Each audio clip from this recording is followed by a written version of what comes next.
Before the world could even process the shocking news that Whitney Houston was gone, another question started spreading like wildfire. Why did so many people point their fingers not at the tragedy itself, but at the Katt Williams who had stood beside her career for decades? Clive Davis built some of the biggest names in music history, but after Whitney's death, his name became tangled in whispers, accusations, and unanswered questions that refused to disappear. Was Katt Williams simply the legendary music executive who believed the show must go on? Or did his actions on the night Whitney died leave behind a trail of controversy that fans still can't ignore? The official story has never changed, but the public conversation certainly has. And the deeper people looked, the stranger the timeline seemed. Clive Davis has passed away at the age of 94.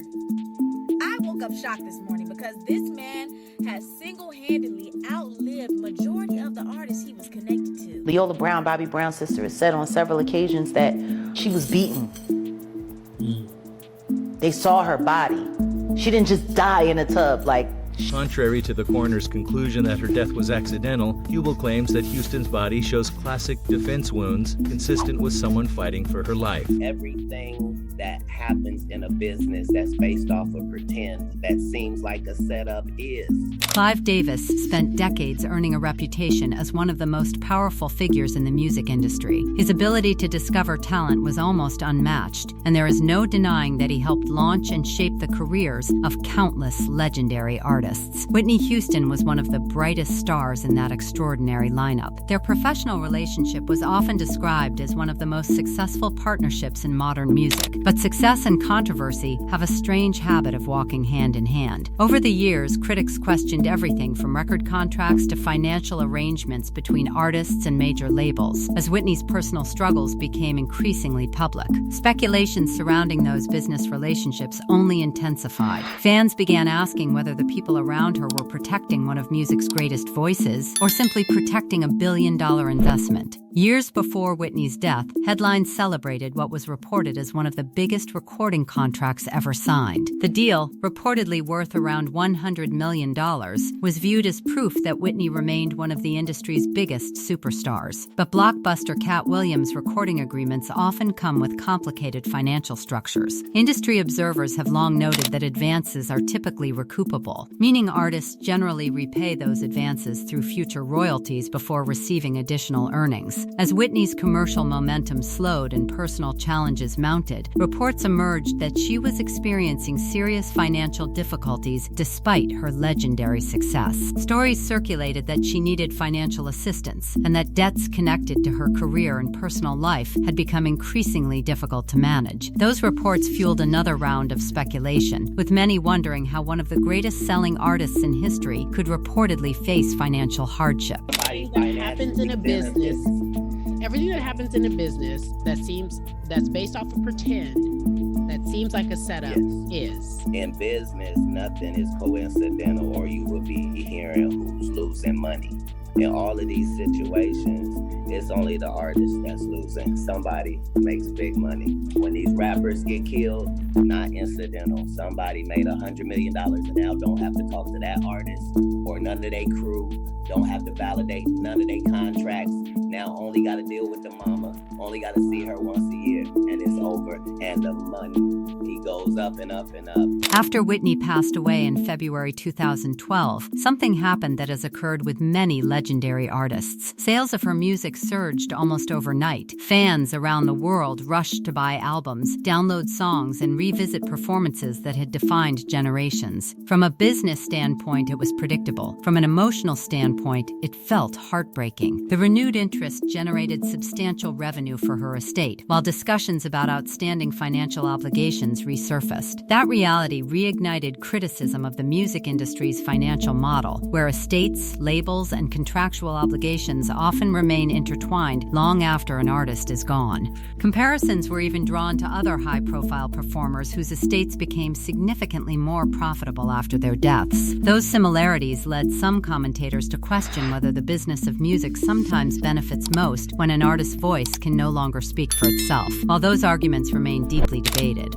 They became part of the broader public conversation surrounding Whitney's legacy. Then came the event that continues to divide public opinion even today. February 11, 2012, Grammy weekend. Whitney Houston was found unresponsive in a suite at the Beverly Hilton Hotel. Authorities ultimately concluded that she died from accidental drowning, with heart disease and cocaine use listed as contributing factors. Yet despite the official findings, alternative theories immediately began circulating across television, tabloids, and later across social media. Some commentators questioned details surrounding the scene, while others pointed to interviews from individuals offering opinions that differed from the official conclusion. Those differing interpretations became fuel for endless debate, even though no alternative explanation has ever been established by investigators. Another detail that fueled online discussion involved reports describing marks and abrasions documented during the investigation. While some independent commentators argued those injuries deserved more scrutiny, officials maintained their conclusions after reviewing the available evidence. Over the years, several individuals publicly voiced personal opinions that Whitney may have been unconscious before entering the bathtub, but those statements never changed the official determination regarding her death.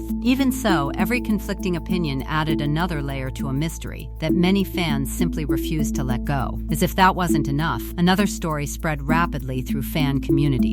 Just days before her death, Whitney unexpectedly appeared during an interview involving Brandy and Monica, handing Brandy a handwritten note. Videos from that moment still circulate online, with viewers closely analyzing every movement, every facial expression, and every word spoken. Some people believe they hear Whitney referencing an earlier frightening incident involving water, while others argue those interpretations stretch far beyond what can actually be confirmed. Regardless, the clip became another puzzle piece that internet detectives eagerly added to an already overflowing board of speculation. But none of those discussions generated as much outrage as what happened after Whitney was found. News quickly spread throughout the hotel, reaching Clive Davis, whose annual pre-Grammy gathering was already underway downstairs. Instead of immediately ending the evening, the event continued. That single decision became one of the most controversial moments of the entire tragedy. Supporters argued guests were already present, and the gathering eventually became a tribute. Critics couldn't believe music executives and celebrities continued socializing while Whitney's death was still unfolding inside the same building. The images alone were enough to leave millions speechless, and for many fans, that moment permanently changed how they viewed everyone involved. The decision to continue the party became the single biggest source of criticism aimed at Clive Davis. To many people watching from the outside, it simply didn't feel right.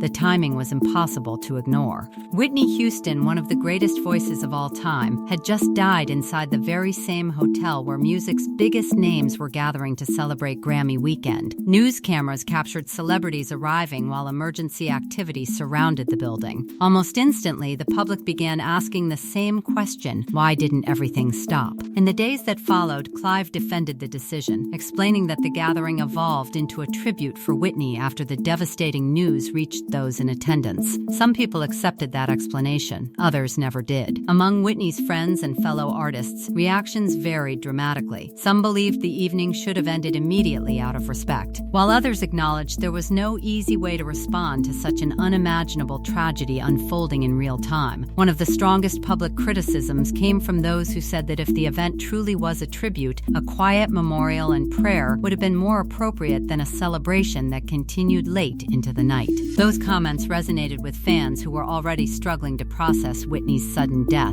As emotions intensified, every detail surrounding that night was pulled apart and examined. Reports noted that Whitney's body remained in her hotel suite while investigators completed their work, a standard part of many death investigations. Even so, photographs of guests dressed for an elegant party walking through the same hotel where investigators were working created an image that many people found deeply unsettling. For critics, the optics alone were unforgettable. For supporters, it was a tragic coincidence made worse by timing. But regardless of which side people took, the controversy only grew larger.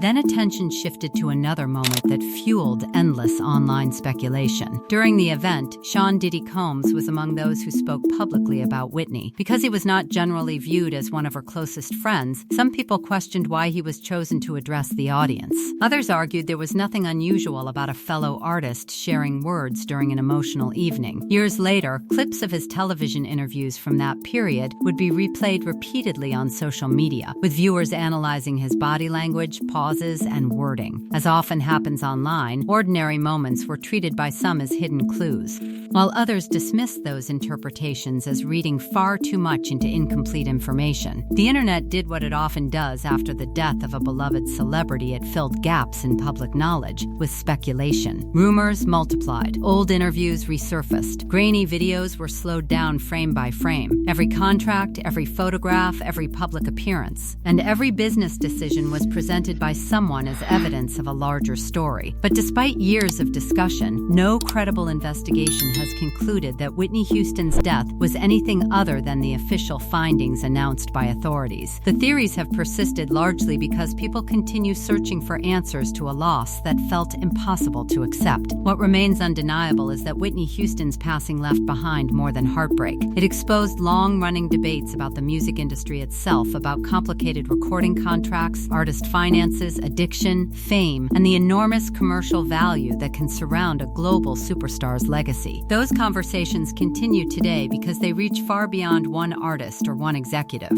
They raise uncomfortable questions about how fame, business, and personal tragedy can collide in ways that leave lasting public distrust. More than a decade later, the mystery people discuss most is not necessarily what happened inside that hotel room, because investigators reached their conclusion years ago. Instead, the debate centers on perception. Could things have been handled differently? Should the party have ended? Could the industry's response have shown greater compassion? Those are questions that continue to divide fans, commentators, and people who knew Whitney personally. For some, Clive Davis will always be remembered as the executive who helped introduce Whitney Houston to the world and played a defining role in one of the greatest careers in music history. For others, his actions on one unforgettable night forever complicated that legacy. Both views continue to exist side by side, keeping the controversy alive long after the headlines faded. And perhaps that's why this story refuses to disappear. Not because new evidence keeps emerging, but because the emotional wounds never fully healed. Every anniversary brings another wave of debate. Every documentary sparks another round of questions. Every interview revives memories that millions of fans still struggle to reconcile. The official case may be closed. The public conversation isn't. And as long as Whitney Houston's extraordinary voice continues to echo through speakers around the world, people will continue asking whether every question about that tragic weekend has truly been answered, or whether some controversies are destined to outlive everyone connected to them.